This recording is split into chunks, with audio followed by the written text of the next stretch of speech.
High, আমি ইপসিতা আরও একটা নতুন ভিডিও নিয়ে চলে এসেছি। আগের ভিডিওতে তোমরা দেখতে পেয়েছিলে যে আমি ভাইজির বার্থডে সেলিব্রেশন করতে গেছিলাম। তারপরেই চলে এসেছিলাম বোনের কাছে, কারণ তার পরের দিন ছিল ওর বার্থডে। এসে দেখলাম ও ওর পোষ্যগুলোকে খাওয়াচ্ছে। ওর নাম সুন্দরী, কি মিষ্টি না দেখতে। আর এই যে বিড়ালটা দেখছো, ওর নাম ভেজি।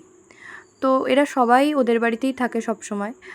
এই চার পায়ের বাচ্চাগুলো কিন্তু মানুষের মতন অত স্বার্থপর হয় না। যাই হোক, এই ছিল ম্যাডামের জন্য কেক, আর উনি শ্যুট করবেন বলে বসে ফটো তুলছিলেন।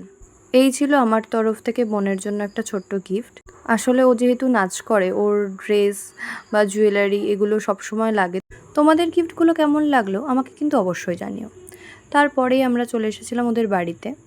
তো রাত্রিবেলায় ম্যাডাম ডিমের অমলেট বানাবে বলল। আমি যেহেতু ডিমের অমলেট খাবো বলেছিলাম, তো ও সেজন্য বললো যে আমি বানাচ্ছি, তো তুমি টেস্ট করে দেখো যে কেমন হয়েছে।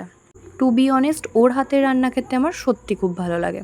বাই দ্য ওয়ে, ও একটা খুব সুন্দর গন্ধরাজ চিকেন বানায়, তো ওটা খেতে ভীষণ সুন্দর হয়।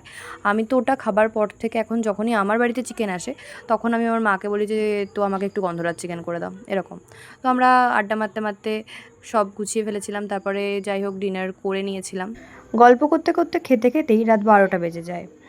তো বোনকে উইশ করি, আর তারপর আমরা যথারীতি গল্প করে রাত্রিবেলা ঘুমিয়ে পড়ি। তো পরের দিনটা কীভাবে সেলিব্রেট করলাম সেটাই নেক্সট ব্লগে তোমাদের সাথে শেয়ার করব।